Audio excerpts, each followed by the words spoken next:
Spirits from the other world.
Spirits from the other world.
Spirits from the other world.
Spirits from the other world.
Spirits from the other world.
Spirits from the other world.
Spirits from the other world.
Spirits from the other world.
Spirits from the other world.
Spirits from the other world.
Spirits from the other world.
Spirits from the other world.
Spirits from the other world.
Spirits from the other world.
Spirits from the other world.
Spirits from the other world.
Spirits from the other world.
Spirits from the other world.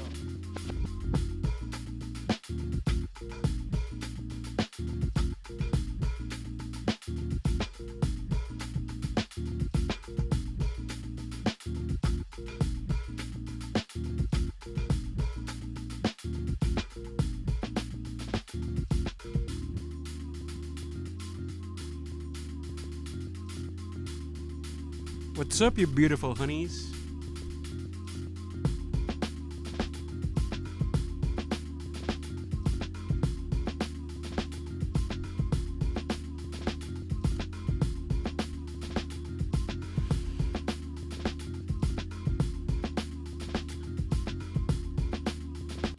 I was looking over some Berkeley stuff lately, just like watching some Berkeley content, and I kind of want to play Fortnite later, but definitely gonna be streaming some. I want to react or like just take in some videos about Berkeley. Hold on, give me a sec. I've been watching a lot of like guitar fakist. Like, there's a page on Facebook called Guitar Fakist, and yes, I do use Facebook because I'm Filipino as heck, and I grew up on Facebook.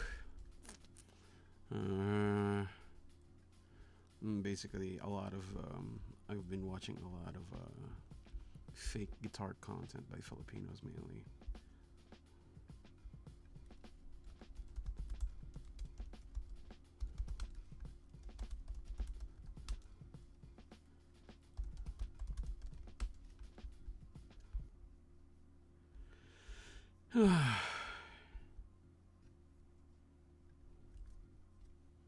Oh god, dude, I'm kind of thinking of like what to do now. Give me a sec. Yeah, I've been watching a lot of Atrioc. A lot of politics, a lot of news lately. Hey man, it's gonna be the end of the world lately, so might as well. It's not gonna get any better, no. So yeah. This For You page in the front of is a lot for YouTube. Oh god. Anyway, I don't know if I want to watch Berkeley stuff shit though. Yeah, this guy. I've been watching Marvin. I don't know if he's the one that posted like the Instagram videos about Berkeley guitar players. It was kind of funny. Kind of shit talking a little bit too. Oh, by the way, I just finished making my coffee. It's a little sweet. Wow, what is that flavor? It's very citrusy. That hit the floral is strong. I hit the right grind size for the gamma. All the notes are coming out, even though it's a latte. It's very strong, which is good. I like it that way. But yeah, it's super strong. Yeah. Anyway, what do I want to watch right now? Or I could play some games. Although I actually don't really know what games is available right now. But so as I do that, I'm gonna just look at watch those videos probably from Marvin. Also, I bought the Suisei bundle and Fortnite because you gotta support Hololive, dude. I love Hololive. And before that, I also bought the bundle for um, Aichan, which is she's the goat. Obviously, I still remember her outro. Well, not her really her outro, but more like her video towards going to, like her hiatus video. So there was a whole hiatus video, and she did this amazing. And you know what? Before anything, I want to check that out. Kizuna, hiatus. Oh yeah, this one, the gorgeous entrance, dude. This one gave me chills, brother. You're gonna meet my music first. It was the last live. I'm actually not sure if it's the same voice actor now compared to the 2022 one. Yeah. That that that that that that that that that that. Yeah, sounds so good, bro. Bra.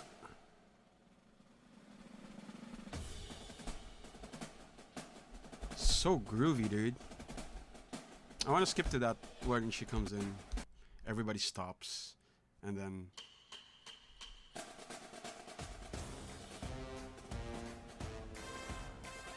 dude, this is so peak VTuber content back in 2022. This was kind of bittersweet because she's about to go on a long ass hiatus, but she did come back. I think she had like 3 voice actors now that's been using her model. I think the third one or this one is the longest one. And then I'm not sure if the current one is still the same. Oh yeah, we missed it.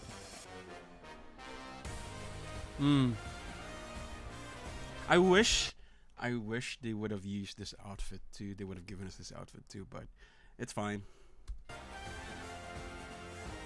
Literally the queen of VTubers, bro.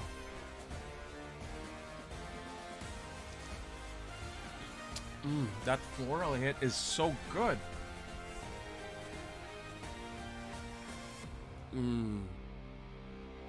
So badass, dude. So badass.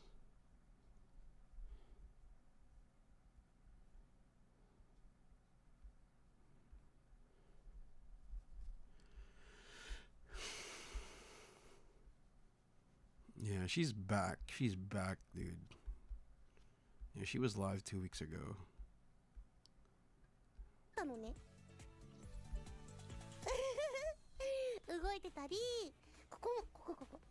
Yeah, I don't think it's the same. It's the same voice actor as the one, because she has a little bit of a higher pitch. There's a little bit of a nuance to it, but yeah, whatever. The truth about music school. Oh damn, I was just thinking about going to music school. I was thinking of buying or just getting Berkeley's online course for bass. I think it's like 1,500 Canadian, like Berkeley Online. Wanted to check out their bass degree.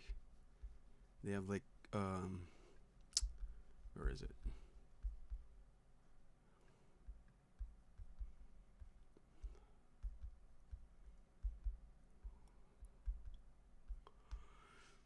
Yeah, there you go. Oh, 50 certificate programs. This one. No! This is not what I wanted to do. Oh my goodness. How do I get into the courses?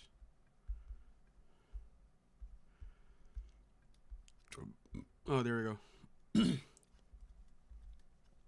There's a online music courses. It's 1575. I think that's USD.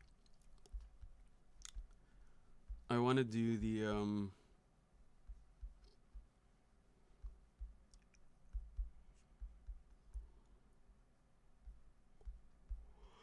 That's crazy.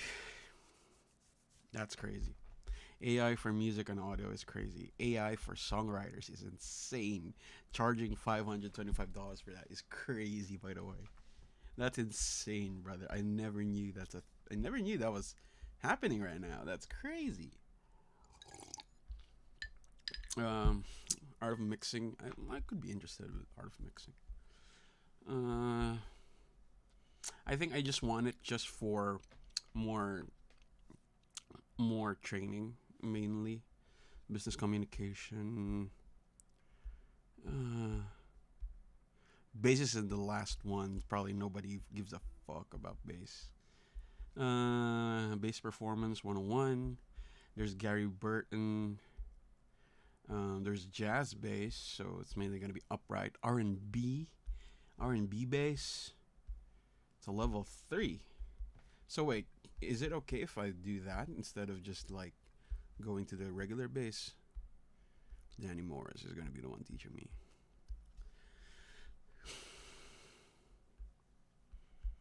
Okay. Oh, you really have to do the bass performance 101, huh? That's crazy. 1575 is insane.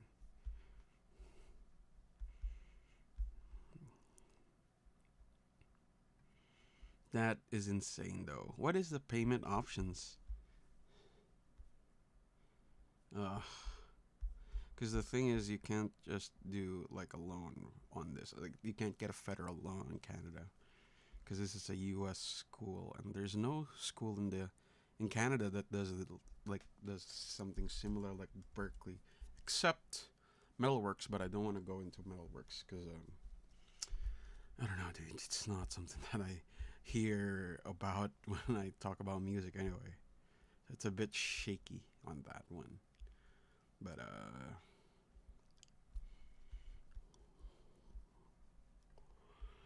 let's see. Professional artist management is $7,000. Base certificate is $7,000. It's a lot of money, bro. That's $7,000 if it's a single payment. Huh. Wait. Can I divide this into like years or like, I don't know, dude.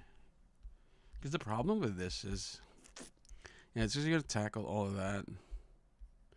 Bass performance, which is not gonna be very important to me. Rock bass, sure. I'm just mainly paying for the name, not really for like to learn anything. Because if I really want to learn other like theory wise, there's a lot of resources in YouTube to do that. So no clickbait, no course shilling, no wasting time. If you're wondering if music school is worth it, the definitive answer is no.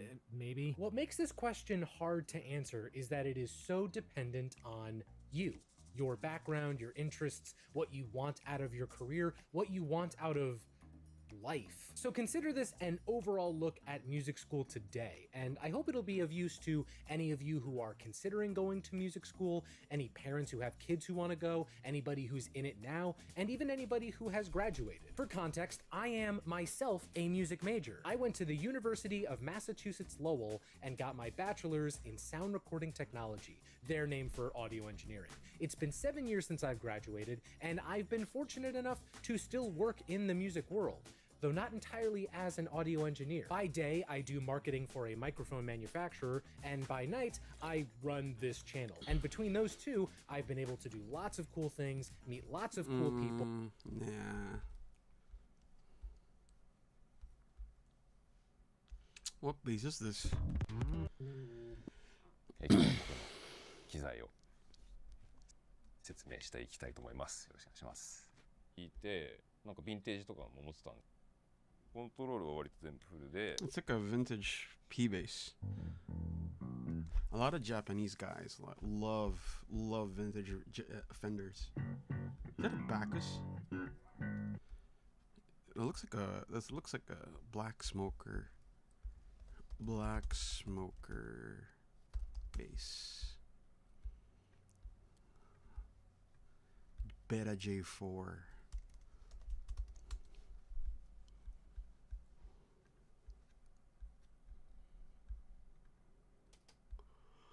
That's crazy expensive though. God damn.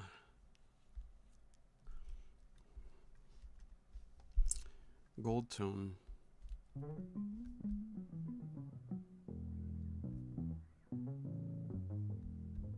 Oh, it's speaking a lot. Maybe they're just using a mic. Don Grush.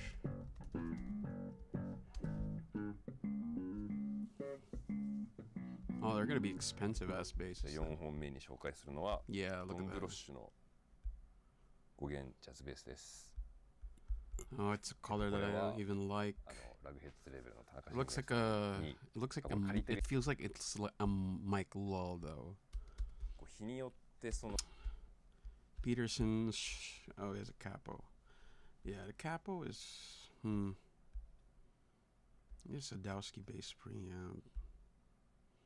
Yeah, he has two Peterson Strobo. It's not bad actually. It's pretty good. Oh, what is that?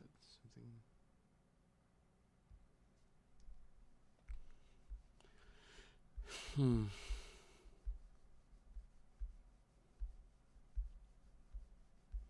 Oof.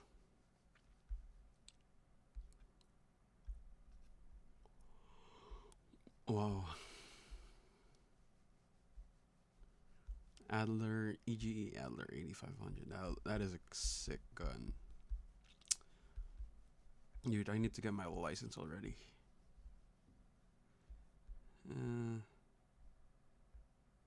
Atmosphere.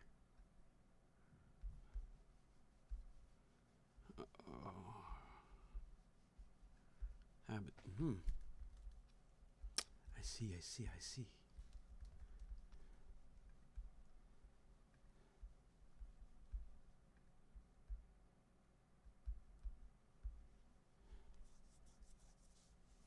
Wait, what? That's a thing? Huh. Almost Friday.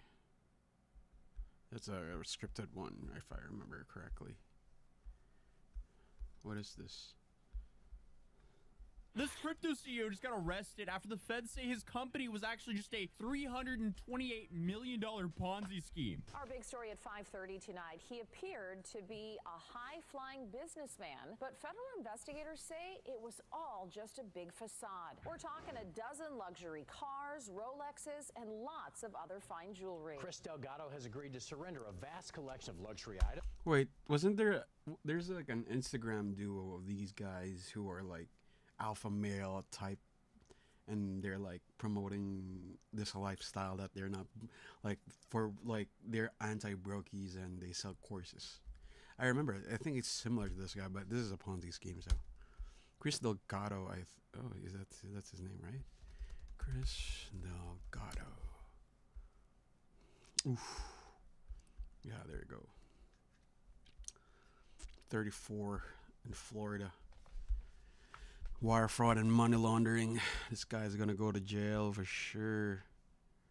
Goliath. As investigators look into this multi-million-dollar Ponzi scheme. Oh boy, I mean, how are people getting this brazen? So, the person at the center of the story today is Christopher Alexander Delgado, a 34-year-old from Apopka, Florida, and the CEO of the company called Goliath Ventures. And if anything, this company seems like it might be a Goliath Ponzi scheme, because apparently he operated and looked like the kind of guy you would expect from running a successful investment. He looks like a beta male version of Leonardo DiCaprio. Goliath Ventures. Oh, it's a crypto. Yikes. It's probably, yeah. Firm. He appeared in charity events, sponsored community organizations, and ran for Orange County Commissioner back in 2022. I guess the good news is that he lost that race, or else Florida would have quite the interesting political scandal right now. But his company, Goliath Ventures, presented itself as a cryptocurrency investment firm focused on something called liquidity pools. And the pitch was that investors' money would have to move through a structured system, starting in traditional bank accounts, then move into Coinbase, and then into encrypted ledgers, and then eventually into a decentralized cryptocurrency liquidity pool where profits would be supposedly generated. Basically, the promise was that investors would put that money into a fund, and the company would deploy that money into crypto markets, and those trades would generate consistent monthly returns. If that sounds too good to be true, it's too good to be true. Always remember that. And those returns weren't small, because according to the criminal complaint, the agreement offered investors monthly returns ranging from 3% to 8%. 3% to 8% is insane. That's a lot. That's a lot monthly. Like, let's say I put in like, how much are we willing to put in this Ponzi scheme? Like, let's say I put 100, or like let's say $5,000. That's 150 almost in returns. If it's a 3%, it's almost $500 and more sometimes. So let's do the 8%. Oh, no, 0.08. So that's $400. It's a lot. It's a lot of return in a month. Now, nothing like that sounds like safe or conservative at all. Yeah, because if it's not gonna get hurt, if the money's not gonna get hurt, and it's just gonna keep going up and up, that sounds like super extreme risk sketch to me. But I'm assuming the exchanges he was pitching on investors that he was providing liquidity for would be like the exchanges like Uniswap, SushiSwap, and Hyperliquid, where essentially they would pull together the money and they would provide liquidity to, for example, the US dollar coin pair and Ethereum, to make it easy. But I mean, there's no shot that those returns are that powerful from just like the USD coin to Ethereum. So if his returns, what he was at least telling investors, was true, they would have to be providing liquidity to like small cap coins, and that would be extremely risky. And the reason it's so risky is, let's say you're providing liquidity to like Uniswap or SushiSwap. My understanding is you need about 50% of each to provide liquidity. So you need 50% USD coin and 50% Ethereum, for example, to provide liquidity to those platforms. Okay. Now, if you're doing that with a small cap coin, you have the risk of something called an impermanent loss happening.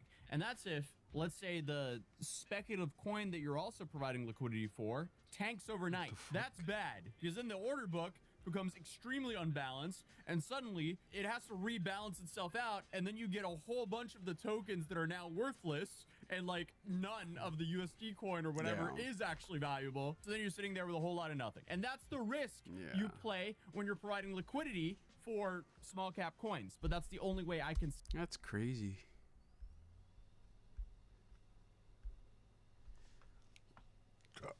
Oh God, I'm so full.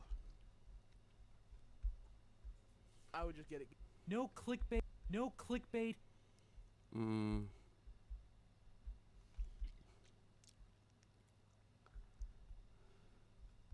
The worst band I ever recorded. Hold on, gotta plug in the lights.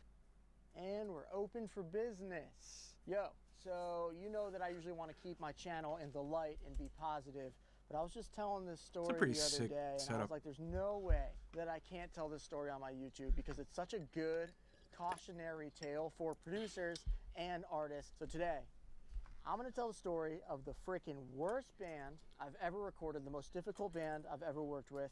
And there's been a lot, but this is hands down the worst one. Most of my bands are great. Let me just say that too. Again, my channel stays in the light, but today, Evil Pete is coming out. While I do this, I'm gonna change my guitar strings because I need to. Oh, and I'm wearing the wrong glasses. I need my anti-glare glasses on. These are acoustics. No, I need electric. I'm going with 9s because that's all I got. All right, so there I was. I'd say probably 20 years old. For reference, I'm 31 now, so this is a good 10 years ago, where I was recording in my parents' basement before I worked at another studio and before I had any sort of credits or any sort of leverage. Keep in mind, I'm probably recording bands for, I don't know, maybe $250 a song. That's pretty okay. If I'm lucky. Maybe $250 is my first asking price, and then after that is like, sure, I'll do it for $100 and burritos for the day. Where's all my string changing stuff, dude? All I do is lose stuff. Over and over again. Oh, if you ever wondered what was in this locker, whole lot of junk. Let's try my very best not to spill it on anything, because I spill my drinks during all my videos. So there I was, happy to make my $100 plus Chipotle burritos for the day. Band walks in, the demo sounds pretty sick. I'm like, all right, we're gonna crush it, Blue. Dude, they changed the colors of the strings. No one said I was a guitar tech. And of course, I'm not gonna say the band You have to know how to do that, though. name Anyway. or who this was, but the kicker at the end is crazy. But I'm not gonna say the band name. I'm not an evil person. I just got tortured for the day. So Yeah. first we start with the scratch guitar. I throw on my amps in, and the band's like, "Oh yeah, we just want to use our own amp at some point." Yikes. I'm like, "Yeah, of course. I'm totally down as long as it sounds sick. Let's run it." We get the scratch guitar in, and we crush through that. I make a couple changes, and then we go to drums. And the drummer is the deciding factor whether or not the band is going to be good or not. And guess what? He sucks. The drummer was great. Oh. He basically one take the whole song, and then we kind of punched in a couple different fills. Cause It's probably the vocalist that sucks. The vocalist definitely has some fucked up stuff going on. we're like, why not? He crushed it. We have the time. We might as well go for it. Next up is bass. We smash in the bass pretty quickly. Nothing out of the ordinary. I have to have the bassist redo a couple things here and there. It's not like we were getting hung up on anything, or I had to have a conversation of, listen, maybe I should track the bass because I'm in here listening to Click every day and I'm just a freak. Bassist was great. We tracked through it and it sounded awesome. So then next, we get to guitar. Very fitting that I'm changing my strings right now. So, first of all, his guitar, he never really changed the strings. They were super messed up and rusty and not great. I suggested we use my guitar because it just had fresher strings on it. He was like, no, I have to use this guitar. It's my dad's and blah, blah, blah. I'm like, okay, maybe there's a vibe here. You know, I always try to look for the light in something and like, I don't know, maybe it'll be cool, right? I doubt frickin' Kurt Cobain changes strings every day. I noticed he has a box full of guitar fixing tools and different cables and polish and all this stuff. And I'm like, huh.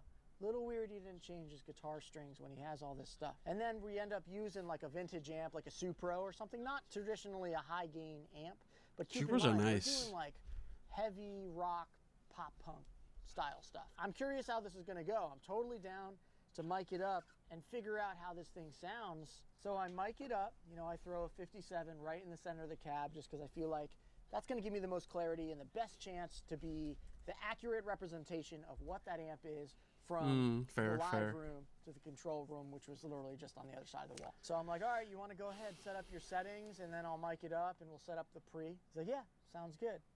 So I set up the mic, and he cranks everything on the amp 10, 10, 10, 10, 10, Jesus. as loud as it goes. I've played in punk bands my whole life. I like loud music. Okay, don't get me wrong, but everything at 10 just seems like you're going to break something.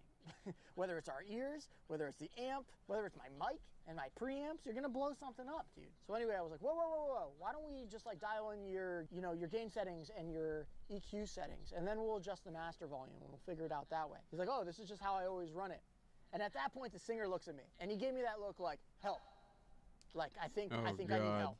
As if this has been an issue live or with sound guys or whatever. So I quickly said to him, I was like, I love you to death. I just want the best project to come out of the studio today. I think we should just start with it lower and we'll figure it out. He's like, okay, sounds good. So I set up the mic, he plays the amp, and to not my surprise, when he plays the guitar, it's not a pop punk tone or a rock tone. It's just, of course, It's gonna be clean muddy as guitar heck. tone coming through like a really clean sounding amp. So he goes, yeah, this is not what I was looking for. That's why I had the volume at 10.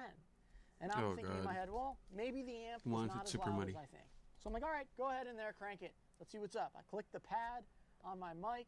He closes the door and he rips it. Dude, I swear to God, the amp was louder than any amp I've ever heard in my whole life, even through the wall. So I quickly was like, hey, stop playing. I think it's too loud. He's like, oh, this is how I always run it live. And the singer looks at me again. This has been an issue, for sure. He's giving me the look like I need to help. Now, I don't know what to do because he is stubborn and wants his amp on 10. So I say, hey, can you just go out there and just play your amp while I mic it up? Trying to give him a taste of his own medicine so he can hear how loud this freaking amp is. And again, I played in punk bands my whole life. I love loud shit, but this was too loud. And the only way he could get distortion out of that amp was by Cranking. throwing it on 10, basically making it almost explode, rather than, I don't know, maybe getting a distortion Yeah, pedal the if you wanna distortion use pedal. that freaking amp. So anyway, he goes out there, he plays, and he's like, yeah, it sounds sick to me. And he comes back in and he's screaming because he can't hear anymore. So then I'm like, all right, let me just see what I can do. So what I ended up doing is I plugged the mic in, I threw the pad on, the preamp was still clipping. I turned the gain all the way down, the preamp was still clipping. I said to him, I was like, hey, regardless if we want to use this amp or not, my preamps can't handle how loud this is. And he was like, all right, well, can we just like record it anyway? I was like, it's clipping, dude. Like, What if you use it? What if you could have used an SM7B and like turn it to like super low gain? I think like if you use a different preamp for that one instead of this is gonna sound bad. What if you run an interface for that instead? Just for him. it's not going to sound good. Like a small interface, like a Scarlett, is what I mean. Like you run it through a Scarlett, so he has his laptop, he has his own setup inside the booth, and he can do whatever he wants and do the take on his own. And he's like, well, let's just record it. So I record it, blast it, red meters all the way across the board. And I play it back, and he's like, yeah, that doesn't sound good. I was like, yeah, man, it does not sound good. It sounds bad. I was like, I think we should try a different amp. And he's like, no, man, like, is there anything else we can do so that the preamps don't clip? And I'm like, you know, me being a nice guy. Lower the Also volume. down for something a little bit more experimental. I'm like, okay. And also being 20 years old and not having that much of a spine because I was really hungry. I needed to eat and I needed to work, and I can't afford to lose a client, you know? So client is always right. What I ended up doing was I took this little mixer that I had and I ran it into the mixer, and I had a pad going on it, and I turned the volume all the way down, and then I turned the master pretty far down, and then I was able to go into my preamp normally. And so anyway, I record it again. It's not clipping, but I play it back, and it just sounds weird. It sounds like thin and mid-rangey, like sort of gain, but not really, more just like breakup of an amp. Like it's like almost like too much pick definition when he's playing. So I play it back, and he's like, oh, that sounds terrible. And I'm like, yeah, dude, I just think we need to use a different amp. I think we're spending too much time on this, and I think we can find something that's better that we'll both be happy with, even if it's the same type of amp that you have, an amplitude. And I was like, and if you don't want to use that and you want to use a real amp, I have some other amps here. And he's like, no, man, we have to use my amp. I have to figure it out. So he goes out there and he messes with his settings a little bit, and when he's out there, I'm talking to the singer, and he's like, yeah, he's just like really particular about his cables and his amps and his guitars, and I'm like, for what reason? Doesn't he want the song to sound good? But so at this point, he messes with the tones. I recorded it again. That's still not it. And I was like, listen, man, we're going to have to make a decision. Either we're running this bad tone and getting through the session because, you know, we got to get to vocals. Or we got to use a different amp. And he goes, all right, I have one more idea. Just record this pass. So I record the pass, and it sounds like crap. He's like, all right, I have one idea. And he goes out there, and I don't really know what he does. But he goes out there, and he comes back, and I record the guitar again, and it sounds the same to me. I'm like, dude, this still sounds like the same thing. He's like, oh, that sounds so much better. And I was like, what did you do that made it sound so much better to you? Because to me, it sounds exactly the same. And I wasn't gonna do the thing where I'm like, hey, close your eyes. I'm gonna play both these versions back and make you guess which one. Yeah, don't do that. But that's what it was. They were exactly the same tone. You know, so I play them back to back, and he's like, oh yeah, see that one? That one sounds so much better. And I was like, so what did you do? So he's like, I went out there and I took my guitar cable, and the end that was plugged into my guitar, and the end that was plugged into the amp. Dude, I flipped it Oh around. my god. Oh my god, bro. And I was like, that wouldn't make a difference. At least I still don't think it makes a difference. If it makes a difference, I'm eating my words right now. But I heard no audible difference. Does flipping your guitar cable... No, okay. Google says it does not matter if you flip your guitar cable around. But this kid, this musician, this legend was convinced that flipping his guitar cable around the other way made it sound so much better. At that point, I gave up. I was Just like, let him this win. is an insane person. I'm not even going to bother arguing just let him with win. them because I don't feel like getting stabbed in the middle of the night. But so we record, we finish the session, we finish the vocals, everything sounds good. I end up just like turning down the guitars a bunch and doing my best to EQ it so that it felt a little fuller and compressing it so it wasn't as like pick-a-tacky. And then later that day, my manager at the time, who was also my band's manager, calls me and he was like, hey dude, so the artist you had in today, the band you had in today was really not happy with how the session went and they want their money back. And I said, I have no problem burning this bridge. I'm not going to give them their money back because they only paid a deposit and we did a full day of work. Usually what I would do is take 50%. When the song is finished, finish up the other 50%.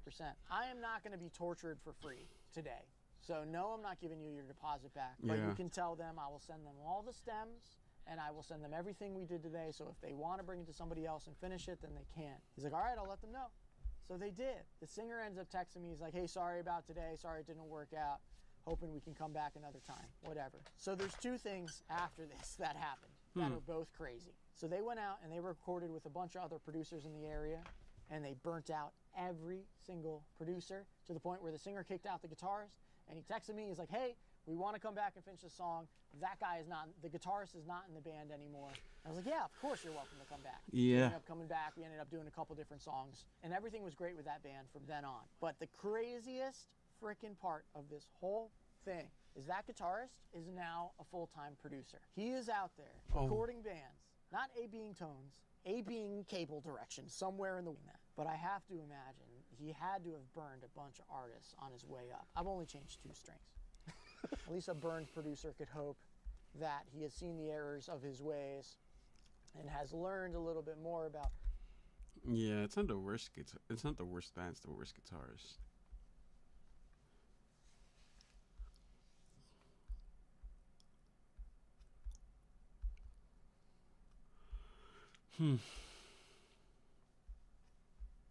Eugenics. What is this? You are not a member.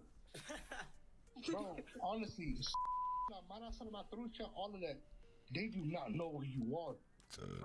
So the moment you come impersonating something that you ain't, it's over for you, bro. If you ever go to jail, bro, they're gonna put you in gang unit.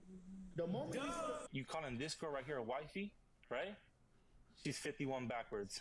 Oh, hold on. We'll go to Exhibit C. All right, ladies and gentlemen, it's your favorite Mexican raincoat here. I hope you're all doing well today. I'm not doing too bad myself. Today, we're looking at an infamous TikToker known as D-Kane. And some of y'all might know who this person is. Some of y'all might not know. D-Kane is a TikToker who blew up to around 1.7 million followers. And he originally got his big break by posting these types of videos. My tip creaming right now. My tip sticky. Tip real sticky and moist. What the fuck? Brother, what's that? Oh, God. What's that, brother? By the way, I wasn't the one who added that sound effect. That was all him. Now, if these thirst traps weren't cringe enough, D-Kane would then be recruited into becoming a TikTok live demon. Hey, don't hate on me. Listen to me. Don't hate on me. I'm about to hit 100K on Instagram, little bro. Okay, champ.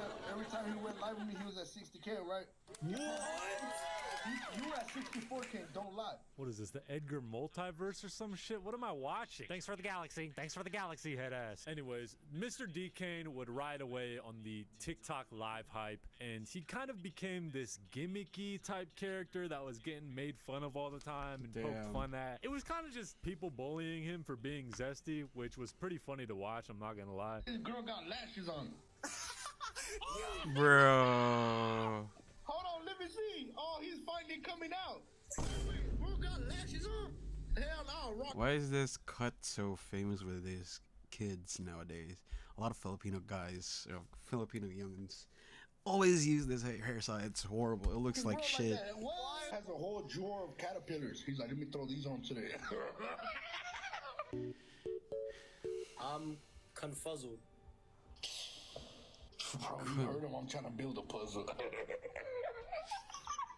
And by the way, this goofy goober's named Lalo. He's actually a good guy in the story. There's his TikTok. But Mr. Decane would collab with Lalo pretty often, and that's how Decane was able to basically just farm free followers. He'd just show up on TikTok Live to get roasted by Lalo, and that was his method. TikTok Live also has this sort of begging method where all you have to do is just beg the people watching your live stream to follow you and like the stream. And like from what I've seen, it's like a pretty popular method that hella TikTok live streamers use when they're trying to grow. And best believe that that was a way for Mr. Decane to farm followers. At the top left of your screen, if you don't already follow me, everybody click the follow button at the top left of your screen and follow me right now. Make sure you follow me right now. Everybody click the follow button. Hey, you can't. I just noticed your caterpillars, they're getting bigger. So yeah, he was pretty much notoriously known on TikTok as the Zesty Edgar that would get roasted on live 24/7. And it got to the point where people were even making nicknames for this dude, like the Confuzzled guy. I'm confuzzled. And yeah, at first everything was pretty lighthearted. Lalo was making Confuzzled fun of Mr. is Confuzzled guy on insane, TikTok bro. Live. It was funny. Decane was taking the jokes. They were both farming followers. Things were all right. Everything was kumbaya. You are the comedy, but you can't do comedy. Like, you understand what that means? Like, are you trying? Like, what are you trying to do?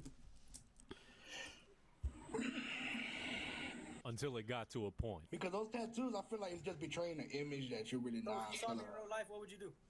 I'd probably laugh. Exactly. You wouldn't touch me, brother.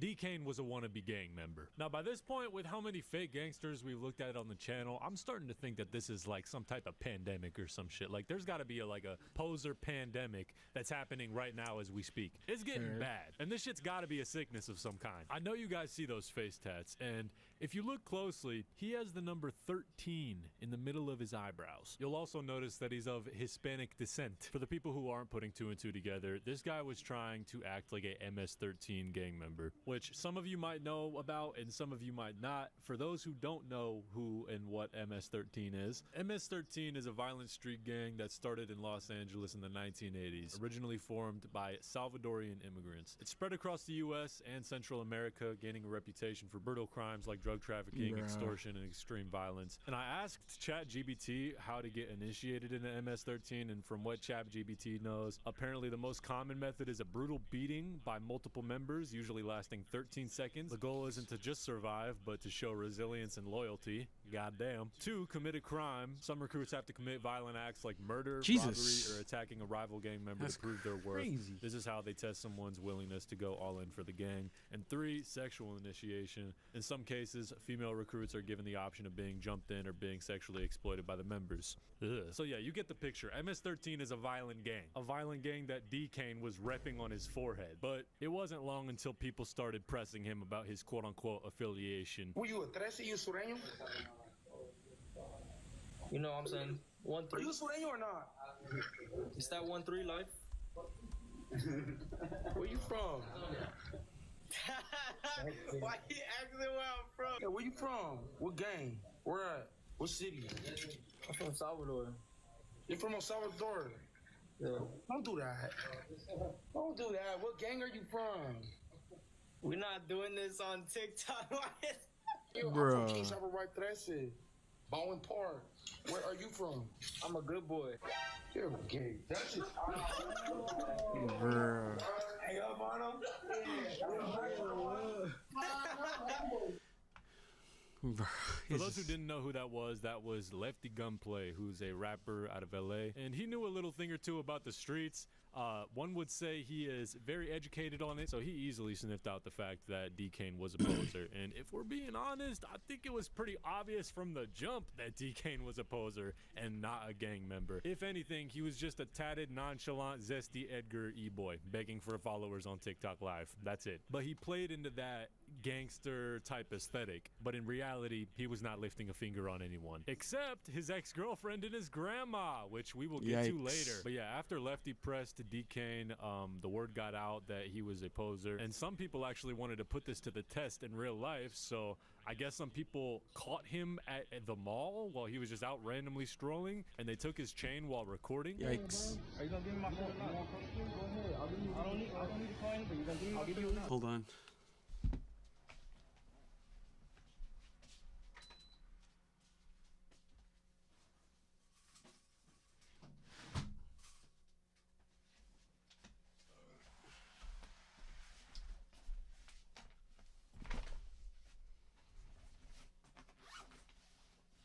I'm getting so cold, dude.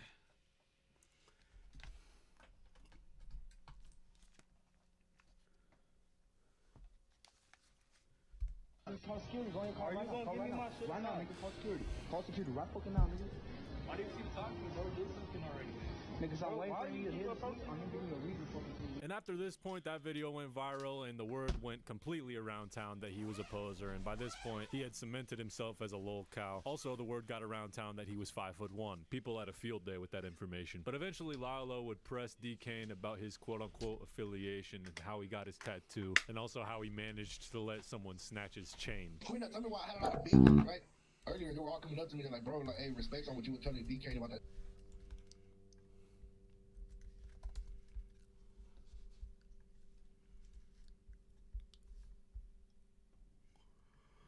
Damn, getting sleepy a little bit. I need to wake up.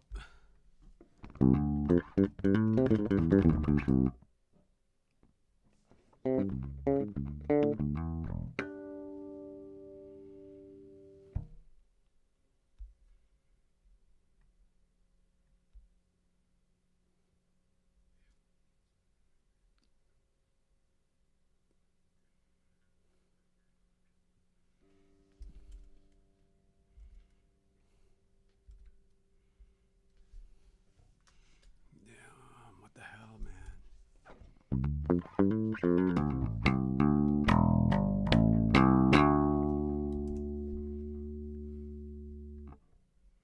Okay, we'll try to do something about this one.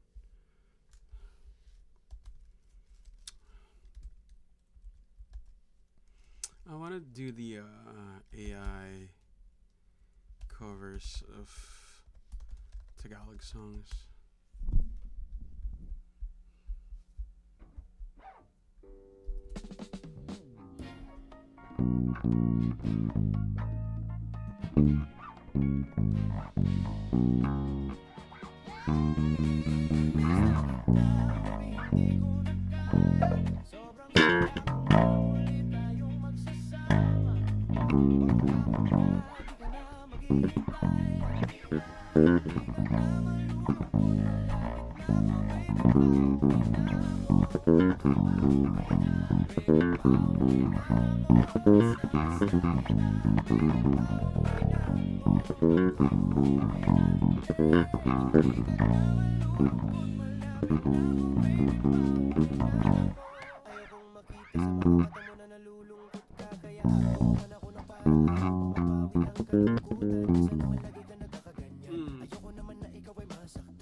Hold on, give me a sec. I want to play.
Oh,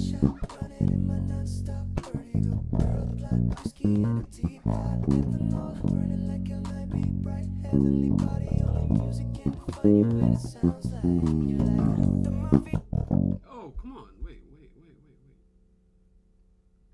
Where did it stop? Oh, did it just die?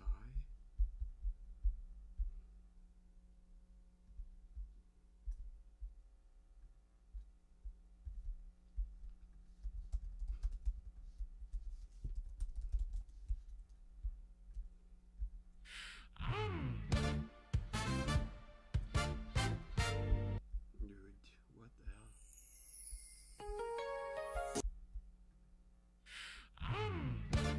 Burning like a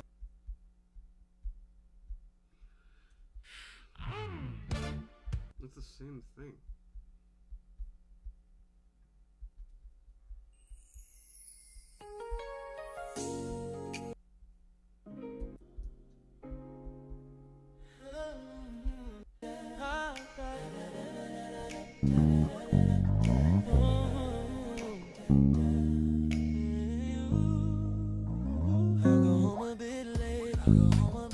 Then your dad woke up, and he doesn't know that I'm here inside your room. I'm here inside your room right now, yeah.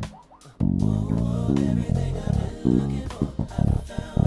Do you know, girl? Yeah, I promise I can. Yeah, I promise I can. Do you know, girl? Baby, do you know, girl? Yeah, I promise I can. Promise I can. Do you know, girl? Yeah, yeah.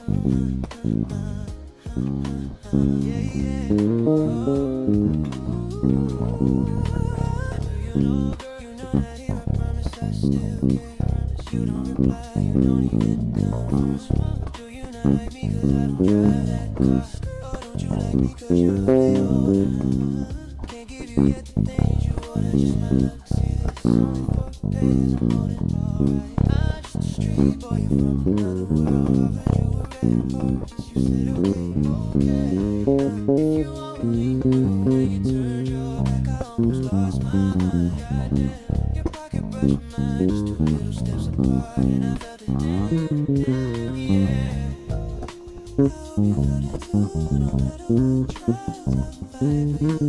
I'll make this real, baby. I'm not afraid. I love you. Not just a game I play. I don't wanna let you go.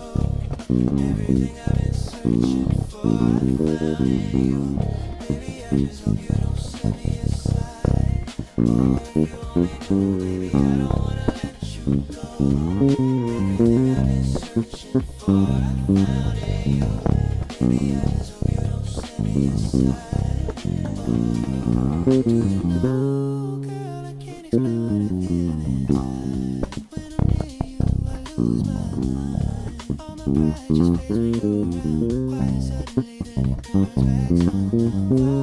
I said you said I'm really down. Come back, no with empty hands. Come back, no smelling like a bomb.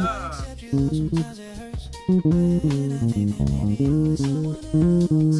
Even if you don't catch me, please don't ignore. Treat me like I don't matter anymore. A little shame, please, and wherever this may be, I hope you still smile on my lips for me once again. Night when you're alone, wrapped in the dark, I love you. There's no one I don't wanna let you, I don't wanna let you. I've been searching for a fountain. Baby, I just hope you don't set me aside. If you will, baby, I don't wanna let you. I don't wanna let you. I've been searching for a fountain. Baby, I just hope you don't set me aside. If you will.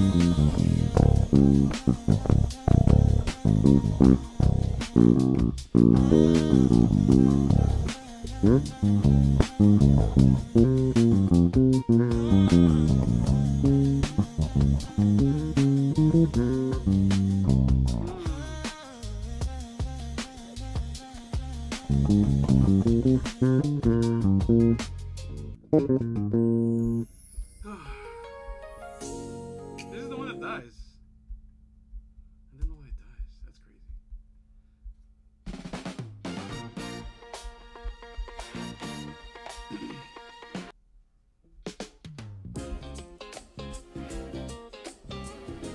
Ewan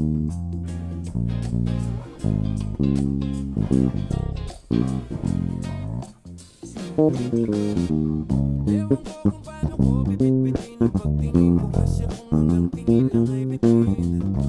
Ayoko rin naman pakingkimin kaso mukhang hindi ko pa rin to sa'yo kaya banggitin na makalisnabin mo lang at di mo pansinin. Bitin kahit na pipiran ginang inumin yung tapang ay wala pa rin. Saan mo hihiramin kahit maglasing wala rin pagising puro ang pain. Paano sasama kung hindi ako nagaya? Paano tatama kung hindi ako tumalaya? Minsan iniisip ko na wag na lang kaya kaso yung isip ko ay nagbabago din maya-maya. Lahat sobra sa pag-asa, kulang sa kumpiyansa, kaya mukhang malabang magkadyansa. Gusto ko lang naman ay maging buhay mo para siya. Yan ang matagal na pantasya. Lagi lang sinusundan, tinitigan at hindi maiwasan. Dahil ikaw ay titignan sa malayuan at pinag-iisipan ko kung anong paraan para ikaw ay malapitan. Kaso malayo ang pagitan. Magkabilang kaya umaabang kung may mapapala ako sa aking ginagawa na pagkatumay ay magbabayan. Ilang ako kumikibot, matagal nang tumibig puso ko para sa'yo kaso minsan kumikirot. Di ko kasi masabi, di ako matatalang, di ko lang alam kung paano aatake kasi baka naman ako ang tablahin. Ay hindi natak sa isip ko na wag na lang gawin. Panaginip lang lahat ngayon ako ay tambalin. Parang isip na tao panahon na ang tingin ko na lang kasi wala namang masama sa magtiyaga. Kung para sa akin ka eh di matapang ako hanggang sa meron ka pala. Kaso wala lamang magdadala pag wala akong ginawa. Tsaka baka ako din ang matapang ka na tayo nakikita. Hindi man malabo napapansin mo ko kapag di ako nagtatago. Kailangan mo lamang na maging matapang kung gusto ko na magkalayo. Wala naman kasing ibang paraan kung saan ako din magpapatalo. Mawawala ko puro natingin sa malayo. Kailangan ko lang magbabago kasi ikaw ay sinusundan. Tinititigan at hindi maiwasan. Dahil ikaw ay titignan sa malayuan at pinag-iisipan ko kung anong paraan para ikaw ay malapitan. Kaso malayo ang pagitan. Hanggang kailan kaya umaabang ako ay mapapala ko sa aking ginagawa na pagkatumay ay magbabayan. May tagal na di pala kung iisipin mo kaso hindi mo pala to alam. Sinong sisisihin ko kundi sarili ko na labis ang takot na baka mapahiya lang. Torpe man akong ituring ay wala akong pakialam sa sasabihin ng mga hibang na walang pake sa nararamdaman. Sana hindi yun tong maramdaman.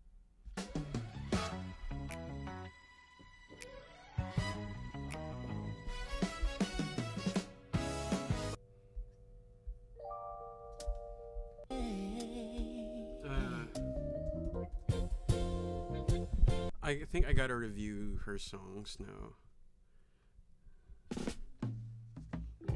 Bought you some flowers, sang you a love song, just to show I care. And when you needed a shoulder to cry on, you know I was there. And I always tell you, let you mean the world to me.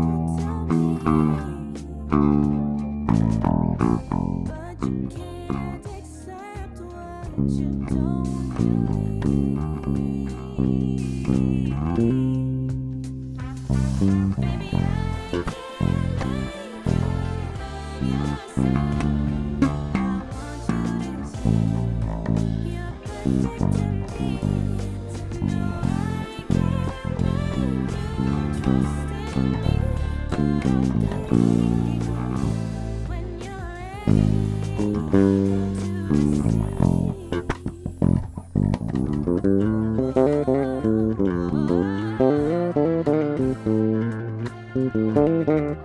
Oh, I want to do that line.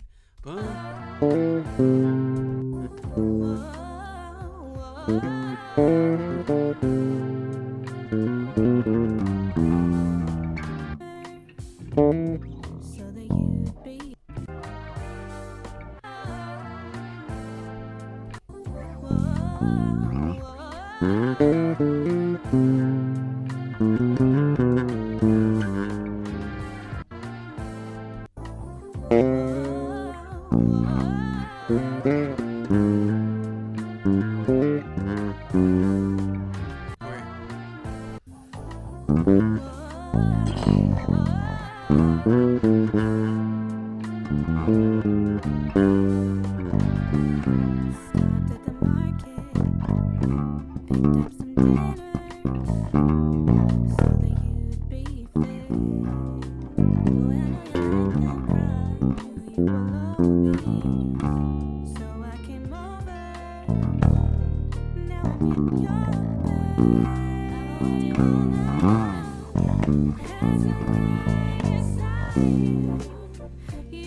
Yo, what's up?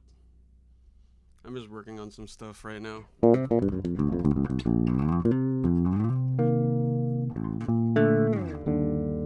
This is a weird song, but my buddy is the one gonna be writing some sheet music, so I don't think I need to like work on this that much since he has the sheet music for it, so it'll be easy.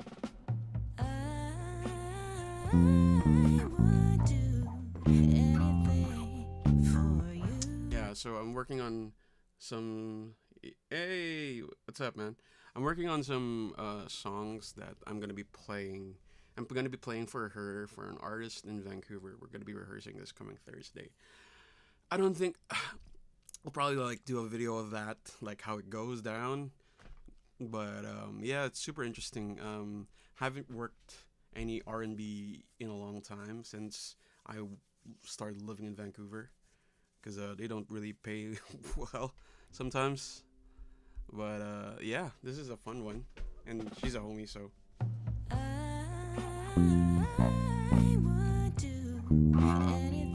How are you? How are you, man?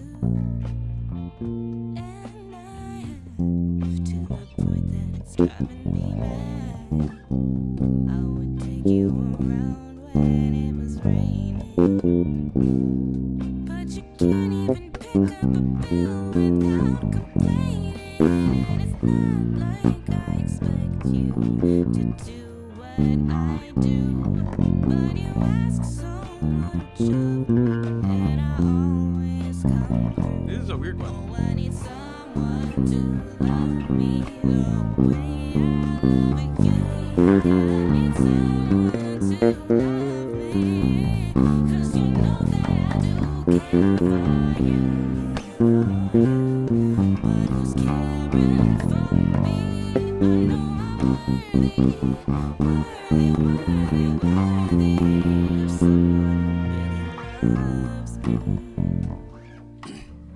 This song reminds me of.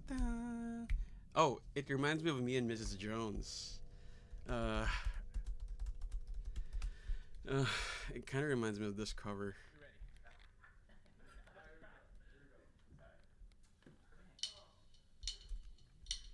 Oh shoot, that sucks, man. Yeah, a lot of producers are kind of like that. So you would want. I don't like to do this, but try to throw it over on AI if you're starting out. If you can't like afford spending money on producers. Not gonna lie, Suno's not bad for that kind of purpose. I would use it as more of a what do you call it? Like a body per se. And then as you go over it, then you start shifting it with a producer. Is what I would do if you were to use AI as a tool. Because if you use the song, or if you use Suno as it is, and just use Suno as the main core and body of your song, I'm pretty sure the rights is like waived a little. Like it's not gonna be good moving forward with your mechanical rights. But I think Suno has a process where you could pay more and you can get the rights. But yeah, Suno's not the worst, but I mean they're kind of bad in terms of like as a company. But yeah, same. I use Suno much for more how to sync my vocal. Yeah. Suno is a good like stepping stone getting into like just producing the demo like as a body per se. But I would present that to an actual producer and get some inputs from there moving forward. I'm not really a producer type guy. I'm more of a player type of person, type musician. I'm more into like live playing. But yeah, I've been getting into Suno quite a bit, but mainly just to get an idea what it would sound like if I did a bass line over this song or like over this type of like chord progression or like some type of groove, and I'll just have a good idea and like how it would sound like. But I don't really use it as the main deciding factor of how the song would go. Or what you could do is, this is gonna be funny. You could get Suno to basically arrange your idea for you, and then you do a cover of that with the producer or some musicians like that you know of.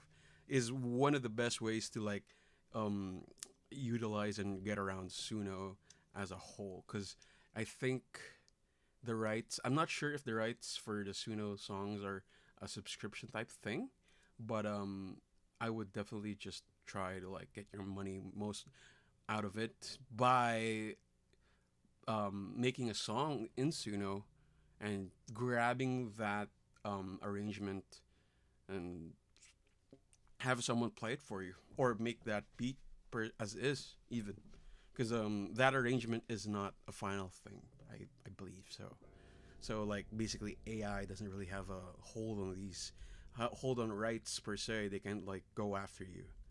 So yeah, but I think Suno is trying to like get a hold of people. So as much as possible, as early as it is, try to like grab whatever you can in AI. You know what's funny? I was looking over like courses in Berkeley, and there was like AI and songwriting and AI and production, which is crazy. You're not gonna be a producer by just using AI. I mean, but you can check No One Like Us. Huh? I've never heard of that. No one. Am I gonna be copywritten? Oh, it's this one?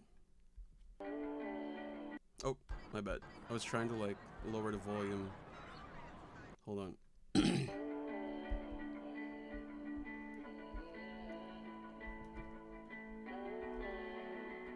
Okay, is this? Oh, this is an actual.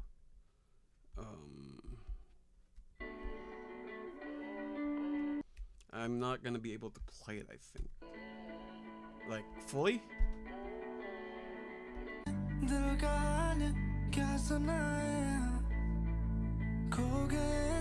Have you heard of, who's this guy? What's his name? Oh, yeah, Manila. Fuck, what was their name? Oh shit. It was like Manila something. Manila Gray. Yeah. These guys are pretty good. They used to be popping and booming a while back, and they kind of lost traction over the while. Kind of has a similar vibe. I'm gonna be skipping over the song because I can't get copyright stricken by anything. So.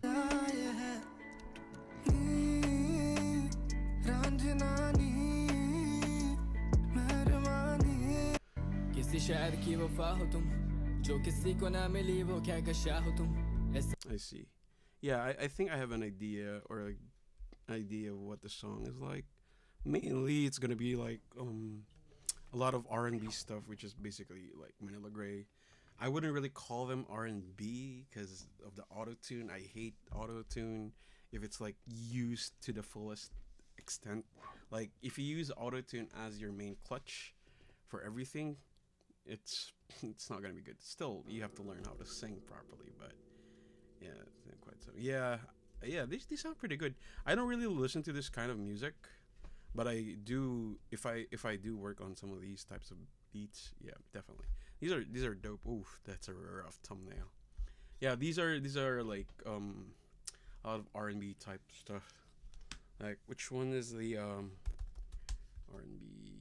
Yeah, this is AI. What's his name? Oh yeah, Mutt. This one's pretty good. Leon Thomas. I don't think I can play any of their shit, but yeah.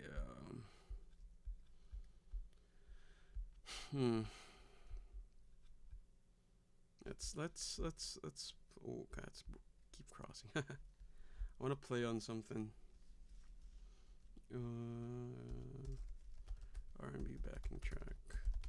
Maybe I can play on Airbnb backing track.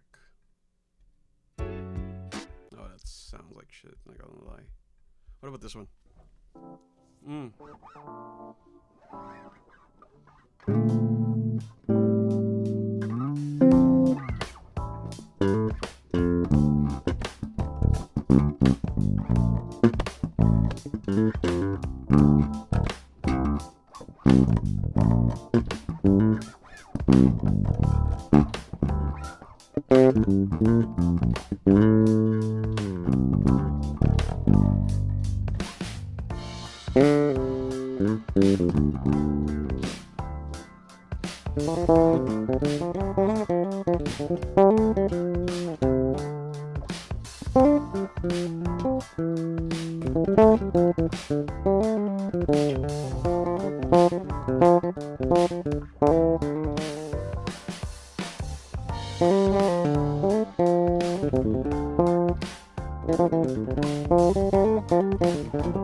That's fun.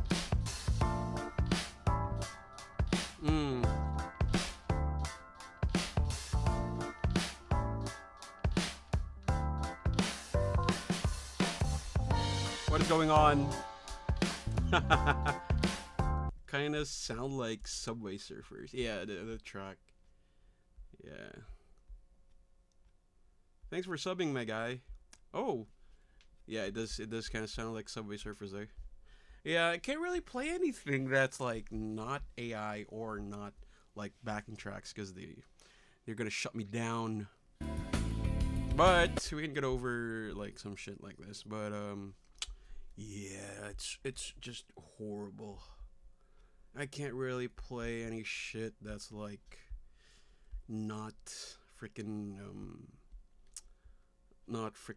gonna be copyright stricken by the YouTube gods. Ugh, fuck, man. I wanted to like cover some songs. I don't know how to like get around it. If you have any ideas, that would be great. But so far, what is that? Skater Pop. That is insane. A lot of these videos are insane, though. What the hell? Birds of a Feather. Watch the planets. Alright, bye. Have a good night. Yeah, I'm probably just gonna be watching some stuff. I'm not gonna be playing any of my bass anymore because I don't know. I think I'm crashing out with too much coffee. I have like 3 cups already. Which is not good, by the way, but yeah, pretty much.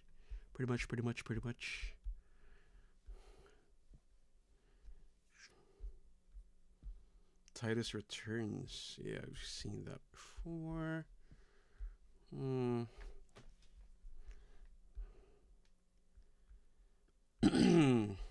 Shit. Maybe I should be playing some. I could play some stuff. I'm gonna be playing Fortnite right now. So I'm getting bored a little bit. I want to play Fortnite.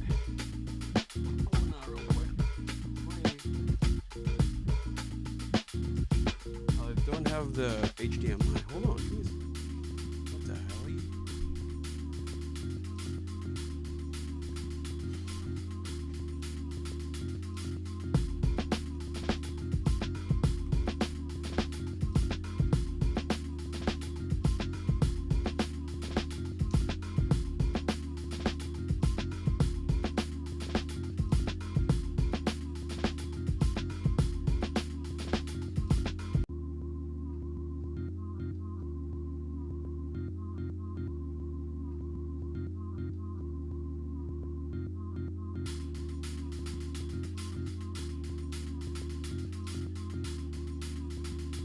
Spirits from the other world.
Spirits from the other world.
Spirits from the other world.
Spirits from the other world.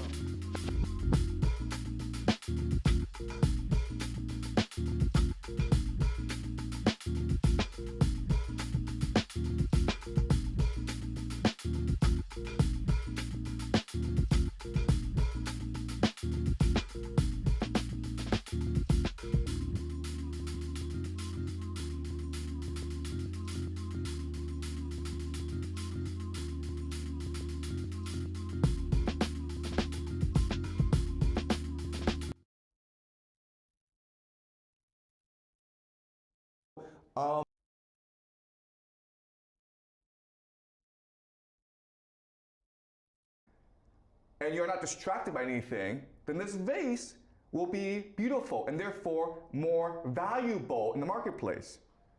Okay? So in other words, it is our conscious attention that creates wealth in this world. And it is really money or capital that extracts and stores our consciousness and turns it into wealth.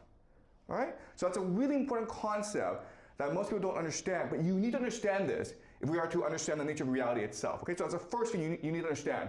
This reality is structured to extract our consciousness in order to create wealth for the elite, for these people. Okay, and historically, there have been different mechanisms that you can use in order to extract and store wealth. All right, so you have maybe religion, okay? And so think of pyramids, right? Because pyramids in Egypt are able to focus your attention and motivate you to do certain actions, okay? To engage in religious worship. But really any temples. Okay, so that's one form of capital. Another form of capital, of course, is the idea of stories. Homer, right? Homer is the father of Greek civilization because he wrote the Iliad and the Odyssey, which is able to focus people's attention and drive them to great things. Then you, of course, in today's world, you have the Bible.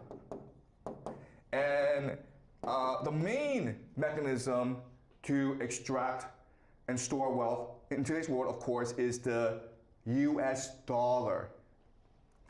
Now, but there's another force that's being created in order to replace the US dollar, and this is called artificial intelligence.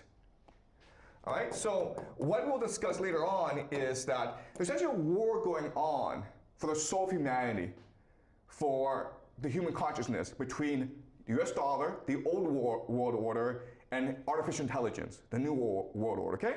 But I want you to keep this in mind. All right? All right, so that's the first thing I want you to understand. Second thing that I need you to understand is that these people, we don't know who they are, okay? But what we do know is that they don't force us to do anything. There's not enough of them, okay? The way they maintain power is through manipulation and trickery and deception. And we know this because in Plato's allegory of the cave, one day, for whatever reason, one guy decides, you know what? I feel as though this is not the real world. I feel as though there's something outside this cave. So he or she starts messing around with the chains and realizes, these aren't chains. These are just like ropes. I can just like get rid of them. And this chain.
Regulators.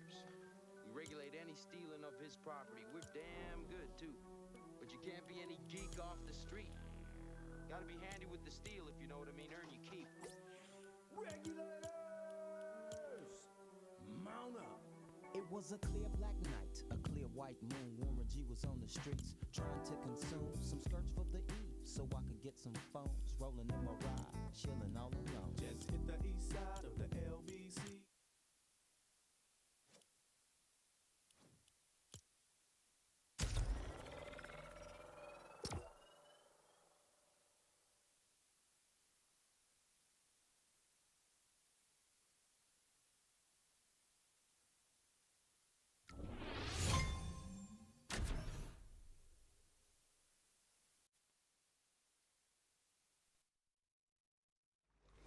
Yeah, anyway, as I was saying, I can't play the audio for some of the songs because of licensing. Oh, it mutes everything. Holy shit.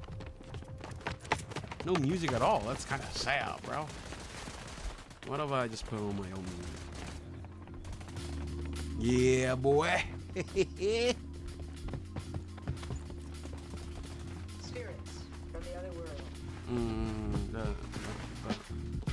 Oh yeah, I gotta play this first. I don't wanna listen to Slapnoggin though first. Sure, we could do that. Around my neck, it's like a ribbon. I can snap it off. And he doesn't know why he does this, but he does this. He does do this. And when he does this, they don't even care. Like, whatever, man, do whatever you want. And so he loses himself. He's blind because he's been in the dark all his life, but somehow he recognizes that there's this light, okay, outside the cave. And he Wait, I wanna watch the one for Iran again, cause yeah, this one, the law of escalation. What you do I wasn't able to is finish this one. that Well, let's now start from the beginning. we continue our analysis of the U.S.-Iran war. And in this war, there are three major questions that will determine the outcome of this war, as well as the world afterwards. Wait, okay? These three I'm all questions alone. are, number one, will the U.S. launch a ground invasion? That I think they already did, right? They're gonna do that soon. So right now, the United States and Israel are primarily focused on a air war, striking Iran from a distance. In the past, we would call this siege warfare. And as long as it remains an air war, the United States can choose to de-escalate and withdraw from the Middle East. They would lose this war, but the loss would not be catastrophic. Whereas if they choose to launch a ground invasion, it would escalate very quickly, and they would be trapped in Iran for the next 5 to 10 years. It would be a catastrophe whether or not they win or lose. Because in order to fight a ground war, the United States would have to institute a national draft, where a young man, as young as 18, would be forced to join the army. That's the and thing be that's sent scary, to though. Fight in Iran, okay? So that's the first big question for us. Will the United States send in ground troops? Remember, there's the idea of mission creep, where maybe in the beginning you're like, I'll send out 1,000 troops to do a small mission. But then it doesn't go well, so you send in 2,000, okay? It slowly creeps up. It's what we call mission creep. And that's how the United States embroiled itself in Vietnam. All right, so that's the first big question. Second big question is, will nukes be used? There's a lot of concern online that Israel is preparing a nuclear strike on Iran because the Israelis don't like how the war is going, and they want to reclaim the initiative. 10.25. Nukes are a taboo in geopolitics. The Americans used them at the end of World War II, and no one's used them ever since. If Israel were to use tactical nuclear weapons, they would break this universal taboo, and we might find ourselves in a nuclear apocalypse, okay? Yikes. So it's a great concern that everyone has right now. And the third question is the Al-Aqsa Mosque. This is the third holiest site in the Islamic world. There's Mecca, there's Medina, and there's the Al-Aqsa Mosque. The Muslims believe that it is from the Al-Aqsa Mosque in Jerusalem where Muhammad ascended to heaven. And the Jews believe that the Al-Aqsa Mosque sits on the site of their temple, which is the house of God. So religious Jews, extremists, want to destroy the Al-Aqsa Mosque to rebuild the third temple.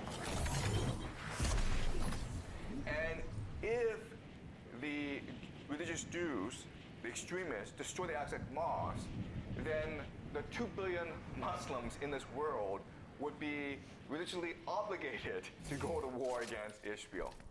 Okay? So these are the three big questions. That's insane, that, bro.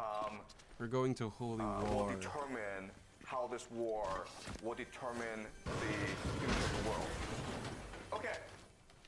So in this class, I teach you game theory to make predictions about the future.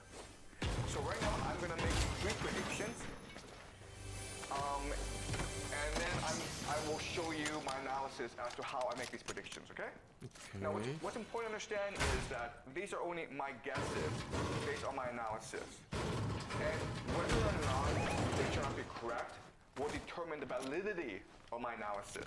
I don't have inside information. I don't know more than you do, okay? I'm just working out of public knowledge and doing game theory analysis. So according to game theory, this is yes. The United States will send in ground troops. According to game theory, this is no. And number 3 is yes. Okay? So what I'm going to do is spend the next 2 classes explaining to you my game theory analysis as to how I come Someone's shooting me. Hold to on. these conclusions. And we can watch how world events unfold. Now I want you to understand something, which is that for my theory to be valid, for my analysis to be valid, I have to be correct on all 3. Okay? If I miss one, then all my theory is wrong. I know there's a lot of concern from around the world that nukes will be used. And I'm 100% confident that nukes will not be used at this time in this war. If I'm wrong, I apologize to the world, okay? We're dead. But at the same time, we'll all be dead Yeah, anyway. we're So all it doesn't dead. really matter. All right? Okay. All right. So let me explain my analysis, okay? So remember, today what I'm going to do is do number 1 and number 2, explain to you why Israel will not use nuclear weapons and why there will be a ground invasion. And then next class, I'll explain number 3 to you, okay? That's the plan for this week. All right. So to understand what's going on, I need to teach some basic geopolitical theory, okay? So in military affairs, in geopolitics, there's a concept called an escalation ladder. Escalation ladder.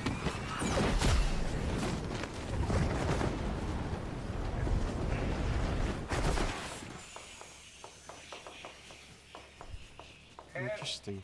The dominant theory is that whoever has escalation dominance has the most advantage. It's kind of scary. Okay, so Like, what this means just seeing is, this let's just unfold say in you front and I of get you, in a fight, okay? real time. I have a knife, you have a gun. Well, a gun is more dominant than a knife. Therefore, you have a greater advantage over me, and therefore you should win, in theory, okay? And applied to this war in the Middle East, Israel and the United States have escalation dominance because they have nuclear weapons, and Iran doesn't. Therefore, the United States and Israel have a huge advantage over Iran. Okay? But what I will show you today is that this theory is incorrect. Ah. It actually doesn't work that way. Can't shoot So with let's this start off gun, with a bro. very simple example. Let's just say Come on, that man. 2 people get into a fight, okay? A and B. And how the escalation ladder works is that maybe A and B run into each other, okay?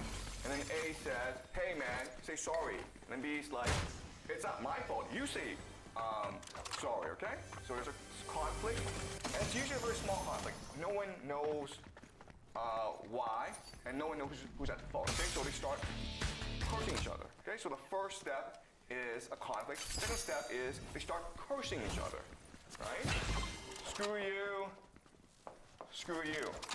And then they might start pushing each other, right? Push, push. And then they hit each other, okay? Punch, punch. And then they start the fight. And then one pulls out a knife, and the other pulls out a gun. All right? And then B shoots dead. A, fight over, right? Yeah. Okay. So there are certain things that we need to keep in mind about this example. First of all, the fight is not contained in itself, okay? You cannot perceive this game as just one between A and B, who's physically stronger. There are other players involved as well. Okay, for example, there are spectators or friends. There's a crowd watching you, okay? This is important because there's also the police, right? Eventually the police will come, the government, and they'll ask people, hey, what happened, man? Whose fault was it, right? And also, for people religious, there's also God, right? Yeah. If you die, you have to go up to God, heaven, and God's gonna ask you, hey man, how did you die? So you have to explain how you died. Alright? So in other words, in this escalation ladder, there's 3 factors that you have to consider that can drive people up this escalation ladder. These 3 factors are, of course, emotion. Second is power. And the third is reason or logic. Okay? And what drives people up is adrenaline. In other words, it is impossible to skip the escalation ladder, right? You don't go from like, hey, screw you, to like the guy pulling out a gun shooting you, okay? You have to go step by step by step because adrenaline is rushing in your system. And this adrenaline, it's making you more angry, but it's also making you stronger and more resolved. And it's also telling you how to fight this battle, okay? And the thing to remember about this is really important, is that it's not about how fast you climb up the escalation ladder, okay? You get too angry and you overreact, then you are at fault, right? What you want to do is climb it up strategically. And that means you have to remain calm and controlled. Because if you remain calm and controlled, you have 3 advantages over your... Yeah, I mean, if you keep your cool, like, my dad's buddy, like, was freaking out because he had a fight with one of his managers, and he wanted to resort to violence immediately and wasn't thinking straight, basically. And my dad was trying to calm him down a little bit, but yeah, guy kept being, or wanting to be violent, and let's just say he did it in a very non-smart way. Because he didn't keep his cool, he was just filled with rage. So yeah, rage, anger, and all that stuff is not going to be helpful towards, like, fighting. Your opponent. The first You gotta be smart about it, bruh. Focus. Second is clarity. And the third is focus. You're clear and resolve. Okay, sorry, resolve. Where is this guy? Is he on What this here? means is that you know what you're doing. You have a strategy. You're clear about how to achieve your strategy and your goal, and you are determined to achieve it. Okay. But in order to have all 3, you have to remain calm, and therefore you need to control yourself as you climb up the escalation ladder. Because remember, it's just not about being an opponent. It's about justifying yourself to your friends, to the police, and to God as well. Because you might hit that person, he might go to the hospital, and you've won the fight, but you go to prison for 10 years, in which case you've lost the fight. Yeah. Okay? You don't want to be the one going to jail, and you don't want to be the one person who dies. The main idea I want you to remember is this, and this is the law of escalation. And this is a very important idea in my game theory model. Control is more important than dominance. Okay? Control is more important than dominance. Why? Because control is the idea of calibration. Ah, yeah. Calibration means that you time or you structure or you strategize your response in a way that helps you achieve your strategic objective. Okay, you're not just throwing punches. Yeah, you're basically coming up with a plan that allows you to defend yourself, that strikes fear in the opponent, and also allows you to seem as the good guy among spectators. Okay? And then when the police come, you can justify why you threw that punch in a certain way to the police so that you don't go to jail. Exactly. Okay? My dad's another way of homie saying is not this like is that. Calibration is ultimately about strategic flexibility. Oh, wait. And the idea of strategic flexibility is, in a fight, the person who has the most options, the person who has the most flexible strategy will usually win the fight. Okay? This is a law of escalation, and I'll explain to you how this applies to the US-Iran war. Okay? All right. So before I actually talk about the war, what I want to do is do a thought experiment. to examine how we can understand what's going on between the United States and Iran, okay? So let's do a thought experiment. And the thought experiment is this. Let's just say that there's a bully, okay? And he's the biggest guy in the school. And he has a gang, okay? These are his friends. And there's like maybe 4 of them. And so what they do is they basically prey on everyone at the school, okay? And there's maybe 100 people at the school, right? And so what they do is they make everyone in the cafeteria pay a tax. So you want to go to the cafeteria and eat, you have to pay a tax. Maybe $1, who knows.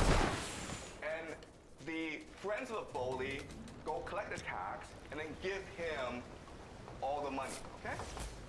And that is the structure of the school, where if you want to eat lunch in the cafeteria, you have to pay a tax, and the bully's friends collect the money, and the bully shares the money among the gang, okay? Now, at first, people are okay with this system because they think that it's actually beneficial, because the bully is keeping the peace and order in the cafeteria, right? He's keeping everyone safe. So yeah, I pay $1, but it's not that much money. And we're all safe so that we can all enjoy our lunch in peace in the cafeteria, okay?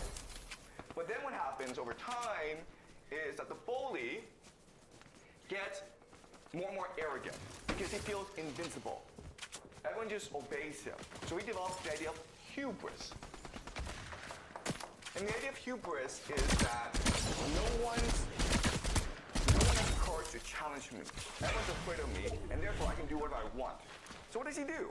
Well, the first thing he does is that he charges more money from everyone, okay? So the tax goes up. And so people are disgruntled about this.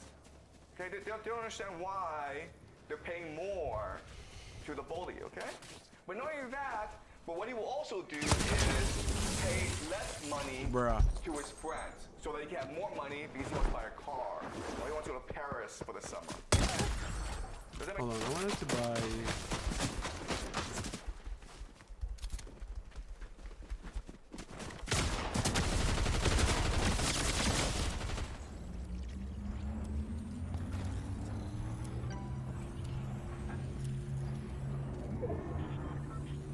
Makes sense. Okay, so everyone's not happy about this, but this is the reality that they live in, and there's nothing they can do about it. And so people just put up with it. One day, a new kid comes into the school, okay? The new kid. Oh, fuck, I'm dead. Damn. And he doesn't really understand the rules of the game. He goes to cafeteria, and he doesn't know he's supposed to pay a tax. Right? Hold on, I want to check.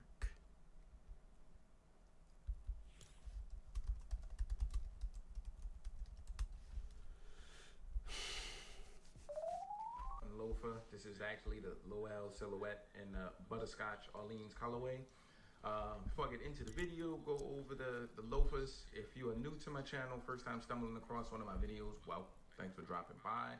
But listen, while I have you here, do me a huge favor. Hit the subscribe, anything like that, you can go ahead and head to the channel and see what I uploaded. If you're on social media, honestly, some inspiration, you can find me. I am invited. Hit the thumbs up. Really goes on. I have new. We can dive right into the review. So like I mentioned, this isn't a tip. Then I'll touch on quality control. Then I'll slip them on feet, go over sizing and comfort and all that good stuff. Show you guys the box, the label. So hang around and I got you guys pretty much covered for everything you need to know about the shoe. Okay, so this is one of many Doc Marten silhouettes that they have out there. It's one of the loafers. This is the Lowell. Like if you're looking to kind of dress something up, you can either dress these up, dress these down. I've seen people style these so many different ways. But something different to add into your collection if you don't feel like rocking sneakers, or depending on the type of event you go into, this is an option out here for you. You have the iconic Doc Marten stitching, so they have that gold stitching on. The entire upper is made of a nice real technology, kind of like with Nike with the Air units and the air soles and stuff like that. This entire outsole, you walking on air. So that's where the whole air wear. And the tongue with some of the stuff and stitched together. This is the Lowell Orleans butter stand have like that. So the quality don't really have too much of complaints when it comes to quality control on a pair of Doc Martens. So that's Orleans butterscotches, the colorway, airwear technology, different sizes. Here's the top. I'll show you guys. This is just a little Michigan first 60. So the boot is tissue paper box. You guys can pause the video and look down at different. If you into Doc Martens, loafers or whatever, what do you wear other than sneakers? Curious to put these on feet, and we're gonna go over size and then come at the butterscotch low Doc Marten stuff. They come in whole sizes. This silhouette was in whole sizes, and initially I went down to the next size because I'm one of those like in between sizes where I can do like a 9.5 or a 10. So I went down to a 9 like I typically would do in the boot and the 1460. I went down and these were extremely small and tight on my feet, like painful tight. Like I was like, all right, yeah, I can't do this. So I exchanged them, went up to the next full size, got a size 10, and they fit me perfect. I mean, it's a night and day type of feel with going to that 9 versus the size 10. So I would recommend going up to the next size. If you are one of those people who are in between sizes, go up to the next size. If you are regular whole size, you might be okay with going to the whatever that whole size is. It depends on how you like your shoes to fit on your feet. If you like a snug kind of exact fit, get that whole size and you'll be okay. If you go up to the next whole size, it may be a little bit roomy. The thing with Doc Martens is that the type of leather and materials that they use. The more you wear them, the more.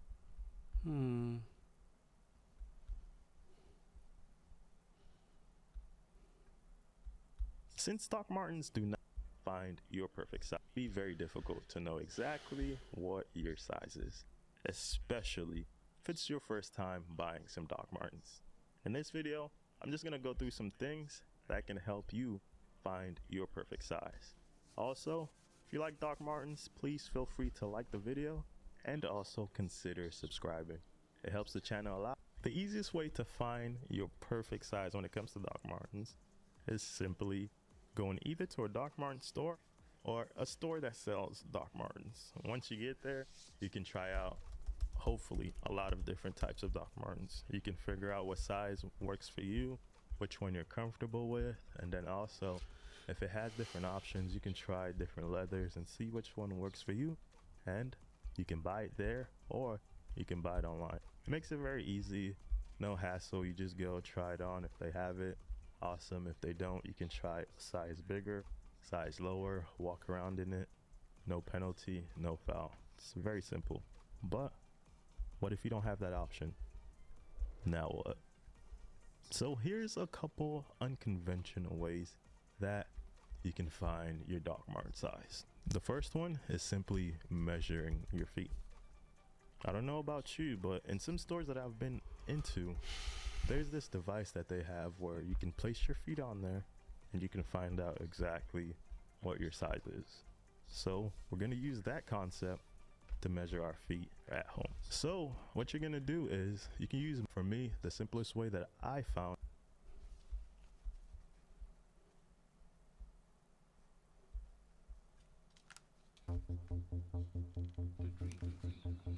Nice. Verse and reference, I wear a size 9 when it comes to docs. So yeah, let's go out there.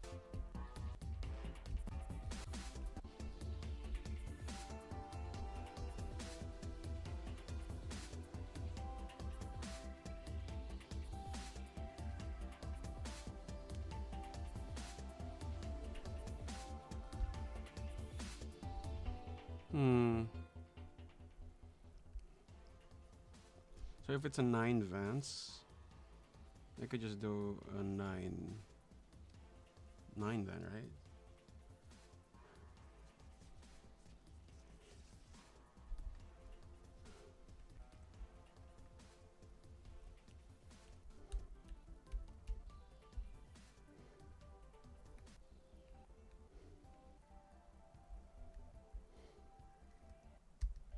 It's an 8. And Converse, I wear 8. Vans, a 9. Air Force Ones, 9.5. Timberland, a 9. And the Adidas All Star, a 9. Maybe I could do 9.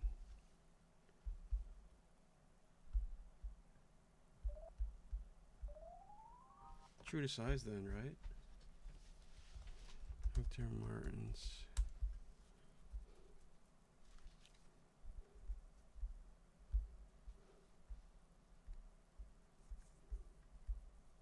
These are nice.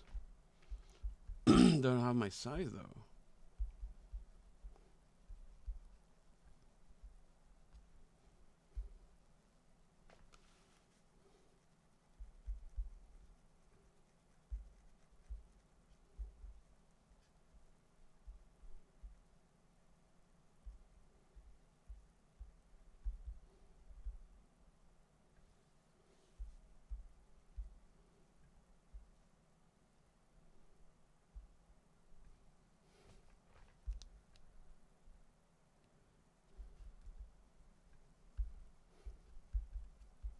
These are 240 for the regular black. I could go, but I want the beams one though. Whatever. I'm gonna go with the regular one, I guess. Right? So the bully's friend comes over and says, "Hey man, where's a dollar?" And he's like, "What dollar? I just got here." And he refuses to pay. And so what they decide to do is teach him a lesson by ostracizing him, by making him sit alone by himself in the cafeteria. Okay, you have no friends because you don't know the rules and you refuse to play along. And the new kid is like, "I don't care. I'm happy not having any friends." Okay? And so then the bully and his friends start to discuss, how can we get this new kid to play along? And so they decide what they're going to do is they're going to curse him. They're going to bully him, okay? So the new kid goes to lunch and he's eating his lunch, and the friends come down and start to curse him, says, "You're a wimp. Do you want to fight us?" And what the new kid does is he just ignores these guys. And these guys are like, "What's going on, man? Why is he afraid of us?" And slowly what happens is that the other people, the other kids, recognize that, wow, maybe it is possible to rebel against the bully. Maybe it is possible not to pay these stupid taxes. And so they start talking to him secretly, okay? They give him presents. They start to smile at him, they say hi to him, okay? But the new kid just ignores everything, right? And then the friends are like, "You know what? We don't actually benefit this much from this relationship anyway. Maybe if we appoint this new kid as the new bully, the new boss, he'll treat us better." And then you have other friends who are like, "You know what? This bully, he's fat, he's ugly. Maybe I should be the boss." Okay? So just because a new kid comes in, doesn't know the rules, and he's willing to challenge the reality, challenge the assumptions, the values of this cafeteria, now there's dissent. Now there's rebellion going on. Okay? And different people are talking to him and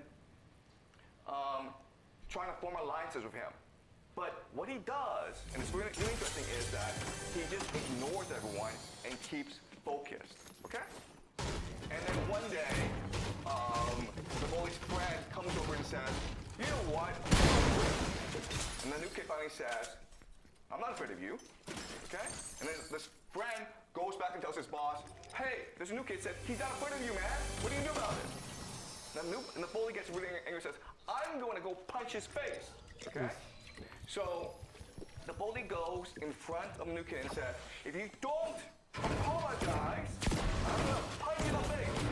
And the kid's like, "What did I do wrong? What should I apologize for?" And the bully's kind of confused, so he goes away, comes up next day and says, "You apologize now, man." And the kid's like, "Okay, for what? Tell me to apologize for what?" And this goes on for a long time, okay? And then eventually, the bully gets so pissed off that he punches the new kid in the face. Okay, so he started it. The new kid, he's hurt, but he decides to punch the bully back in the face. Okay, and the bully's stronger, so he beats the bully up. So he beats up the new kid. But what's happened now is that everyone in the school has seen that the bully is not that strong. Everyone's seen that the bully is actually pretty weak. And so they recognize that, hey, if we stand alongside the new kid, we can beat the bully. And eventually what happens is the bully is defeated. Does that make sense to you guys? All right, so certain things to understand is that, yes, the bully has escalation dominance because he's stronger and he's the biggest kid in the school. He can beat up everyone. But what wins the fight is control. What wins the fight is calibration, strategic flexibility. The fact that the new kid has many different options, and he's picking the option that is most strategically advantageous to him. Okay? Now, and what you will notice from this example is the bully doesn't have that many options, actually, because he needs to maintain the idea of face or credibility, right? Okay. This is the essence of his power. His power lies in the fact that if you do not listen to him, if you do not obey him, he will come and beat the crap out of you. Right? That's credibility. And but the moment that you show that it's actually not that big of a deal to be punched by him. He's not that strong. Then he loses all credibility. Okay? Which means that he either retreats or he's forced to strike harder, to kill you. Okay? To maintain his credibility. So another way of saying this is that by calibrating your movements strategically, you can manipulate the bully into self-destruction. Does that make sense to you guys? Yeah. All right? Any questions? Okay, so that's a theory. All right? Holy shit. So now what we're going to do is we're going to apply this theory, the law of escalation, to what's happening in the Middle East. Okay? We're going to do that by looking at the escalation ladders of both Iran and the United States. All right? Okay.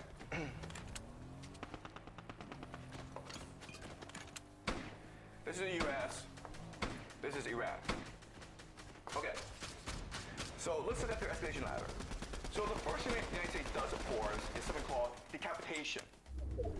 What is decapitation? Decapitation is like, I just kill your leaders, you don't have any more leaders, and therefore you don't know what to do, and therefore you surrender. Okay?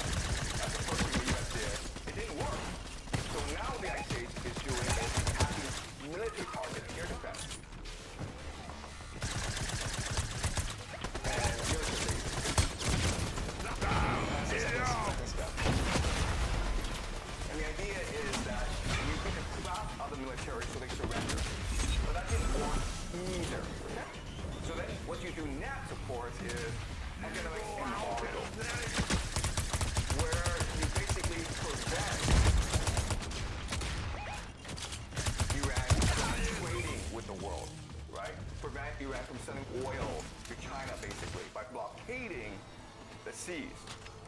And the idea here is that if the government doesn't have any money to pay its soldiers will just not fight. Okay? But that's not working either. So then what you do, of course, is you attack civilian infrastructure. Okay? Which is primarily water and oil. So you may have seen news that Israelis attacked the oil depot in Tehran. And now if you look at pictures of Tehran, it's all black. Okay? And this is a war crime, or this goes against international law, because you're attacking civilians. But that's what you do when you feel as though you need to apply more pressure to win this war, okay? And so you can keep on escalating. And then what you do is that now that you've attacked the civilians and they still refuse to surrender, what you do now is you use secret weapons. Secret weapons might be advanced missiles that no one's ever seen before. Okay? And the point of these secret weapons is to scare the crap out of people and say, you see how dominant we are? Okay? If that doesn't work, then what you do next is use biological and chemical weapons. Okay? Wait. Biochemical weapons. That is the worst thing, actually. Doesn't work either? Then, guys, nuclear weapons. And that's the end of the world. I mean, at that point, yeah. So, what's really important for us to understand is that you must follow this escalation ladder if you are to use nuclear weapons. And the reality is that, first off, we have not seen secret weapons. We have not seen biochemical weapons, and therefore, nuclear weapons comes later, okay? Unless I see biochemical weapons being used, I refuse to believe that nuclear weapons is on the table, okay? All right, so I think we are here, which is the beginning of attacks on civilian infrastructure. But already, we're seeing arguments in the American political system against the use of weapons against civilians, okay? The reason why is that if you do this, okay, if you destroy civilian infrastructure, you unite the people behind the government. Because the idea is that you use airstrikes to split apart the government and the people. And you want the people to overthrow the government for you, okay? That's the idea here. So we are at this stage, meaning that we have a long way to go before we hit nuclear weapons, okay? All right, so now let's look at the Iranian escalation ladder. So what's happening is that in the beginning, Iran does two major things, okay? The first is attack military targets, okay? And what they're basically targeting are US radar systems and air defensive. Because once these two things go, then Iran can attack whatever it wants, okay? It's also close to Strait of Hormuz.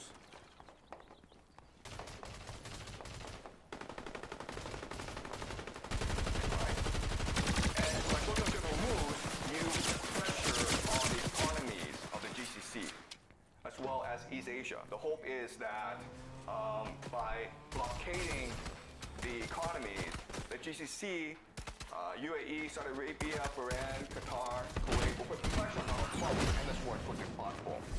Also, East Asia receives most of its oil from the GCC, from the Strait of Hormuz, right? So China gets about 40% of its oil. Japan gets 75%. That's a lot of oil. So the hope is that these countries will put pressure on the United States to end this war as soon as possible, okay? So that is the Iranian strategy. But if they're forced to go up the escalation ladder, what will happen is this. If you attack their economy, they will attack your economy as well, okay? With missiles, basically targeting oil fields. If you attack your civilian infrastructure, they will attack your civilian infrastructure as well. And what is the main weakness in these GCC countries? Desalination plants, okay? Desalination plants. And that's it. That's the extent of the Iranian escalation ladder. Because it doesn't have nuclear weapons. It doesn't have biochemical weapons. Okay? It doesn't have intercontinental missiles that it can target the United States with. So, as you can see, the US. I'm gonna stop streaming now. I have to go to sleep. Good night, guys.